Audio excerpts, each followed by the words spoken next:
Hey guys, what is up? It's Card Shuffler 99 here today. We are going to be showing you guys a pretty cool trick called Back in Time by our man, the myth, the legend, Jay Sankey. Make sure you check out his channel. He's a great channel going on over there. Make sure you check out Jay Sankey's channel. Before we start, make sure you check out all of our social media in the description below. Hit that like button, subscribe button, and notification button so the second we post, you guys can check us out. Also, there will be a link in the description for free My Apps. Click that link, download free apps, and you guys can get free gift cards. Let's get into the trick. Alright, Robert, so the pack is completely shuffled. Go ahead, select any card, show the camera.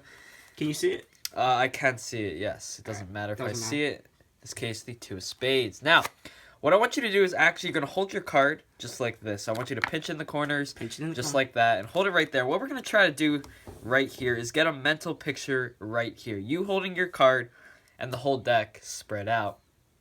Click. Right there. Keep that mental picture right there, and we're going to come back to that picture a little bit later into the trick. So I'm going to take your card here. I'm going to put it somewhere into the middle of the deck. It doesn't matter where it goes because we're just cutting the deck and trying to lose your card somewhere in the deck. So, Robert, I don't know if you've ever been to Vegas. You probably haven't, considering you're like, what, 15? Yeah. Yeah, something like that. So, in Vegas, they actually have this shuffle known as the sloppy shuffle, and it looks a little something like this. You can see we got cards going face up, we got some cards going face down. It's a very organized way of shuffling cards. Wouldn't you say so? Yeah. All right, Robert. Check this out. Just to prove to you that this deck is shuffled, I'll show you we got some face up to face down cards, got some face down to face up cards, and I bet I can even find for you, yeah, some face up cards. Now, Robert, this card right here, the 5 of diamonds, this wasn't your card, correct? Nah. No, that wasn't your card. Hold on to the 5 of diamonds for me. All right. And this is what we're going to do. We're going to try to go back in time.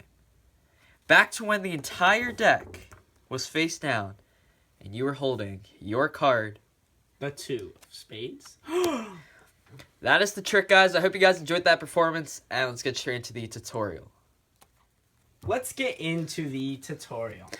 Alright, guys, so this is Back in Time by Jay Sankey. Now, we didn't really want to alter this trick. This is, if you didn't know, there was an original trick for this known as Slop. It's a pretty cool card trick. This is basically a very similar version, but it's applied in a different way. So I definitely didn't want to change that because this is definitely one of my favorite card tricks from Jay Sankey. I think he did a great job creating this idea based off of Slop. So, let's get straight into it.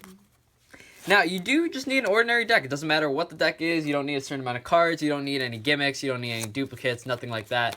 Just a normal deck of cards. Now, just as a little tip, what you do want to do is kind of give the deck a little bit of a bevel before the trick starts, okay? This is going to make the end part of the trick a little bit easier. So if you have it a little bit beveled, typically your decks will be beveled automatically if they're not brand new. But I recommend just give it a little bit of a bevel before you start the trick. Now, you can actually have them select any card, okay? It doesn't matter what card they select. In this case, let's just go with this card right here, the Joker. Simple enough, okay? What we're going to do here is all you need to do is you're going to ask them here to actually hold their card. So Rob, why don't you go ahead and hold this for me? And I'm going to ask them to pinch the card. In fact, I'll actually demonstrate for them what they have to do.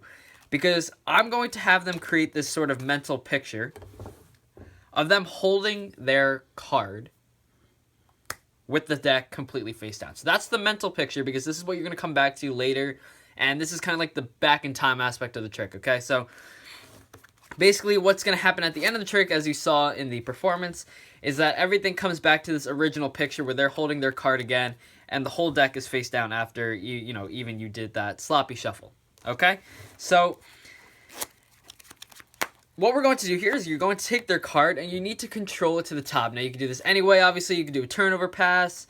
You can do what I did here. All I do is I take the card, I put it somewhere into the middle, and all I'm going to do here is push it down. So I'm going to put pressure down on the card, and that's going to allow me to get a thumb break. From there, all I'm going to do, maintaining that thumb break, I'm going to cut the top packet into 2. So their card's right here.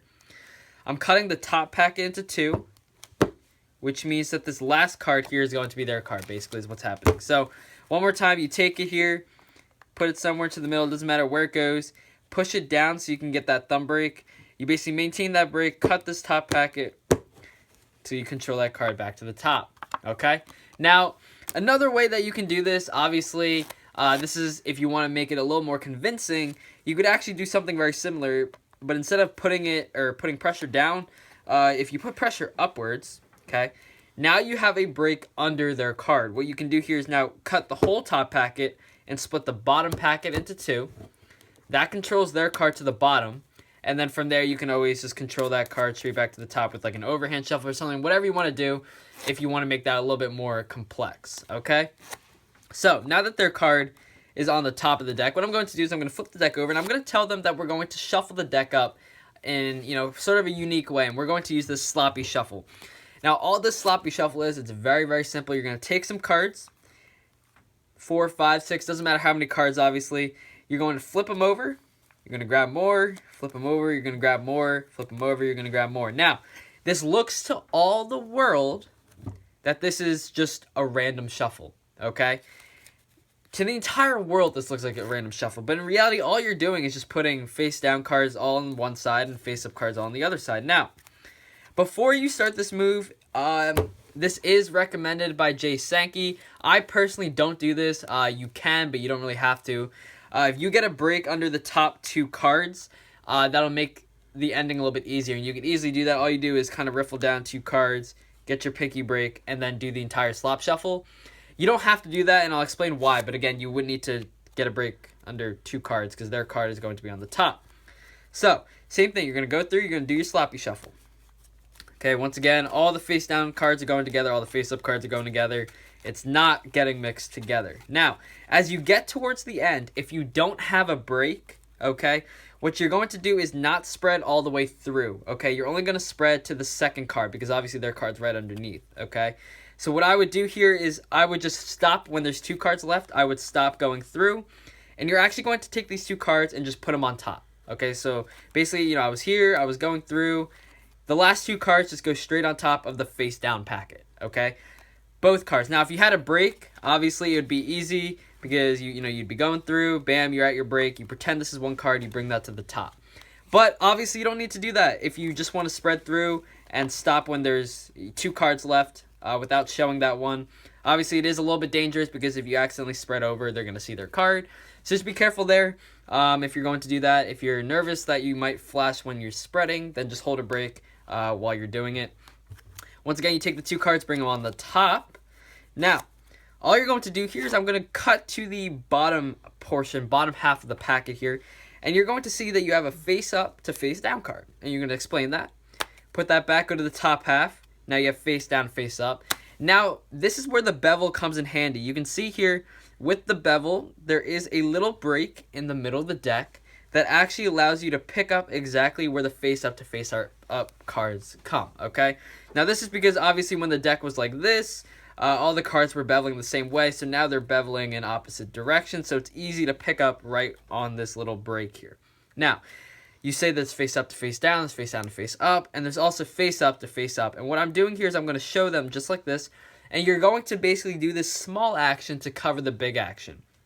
The big action being flipping this over and putting that onto the bottom. So this is the bottom packet of the deck. All I'm doing here is I'm kind of like flipping these over, flipping these around, right? It doesn't matter what you're doing. But the last thing you're going to do is basically keep this in the proper orientation. The bottom packet flips over face down, and you're going to set the whole deck on top, which basically puts all the face down cards with the face down cards just like that. All you have left is basically two cards on the top. Now their card is right underneath, okay? And you're basically in double lift position. So you can see here we have all the face down cards. You're already loads ahead of the spectator because they still think all the cards are all over the place. They don't know what's happening. All you have, all face down cards, two cards up here. You need to do a double lift here. You can do this any way you want. You can do a fancy double lift. You can do a simple strike double lift where you just bevel the deck a little bit, grab two cards. You basically just feel for two cards, and you flip two cards over. Now, you don't want to do it like that. So, once again, all I'm doing here is I'm getting a double lift, okay, because this is not their card. And what I'm going to say here is I'm going to tell them, okay, I'm going to give you the king of diamonds here. And basically you just did a double lift, and you're pretending like you're giving them the king of diamonds. You're not. You're actually giving them the joker here, okay? Now, this is the joker. Obviously, this is their card. They think that this is still this card right here, the king. you're going to say, you know, basically you're going to say, let's try to go back in time, back to when we had that picture, all the cards were face down, and you were holding your card. Give it a little snap, spread, show all the cards are face down, and they are actually holding their card. That is the trick, guys. I hope you guys enjoyed it. And this is Card Shuffler 99. Peace out.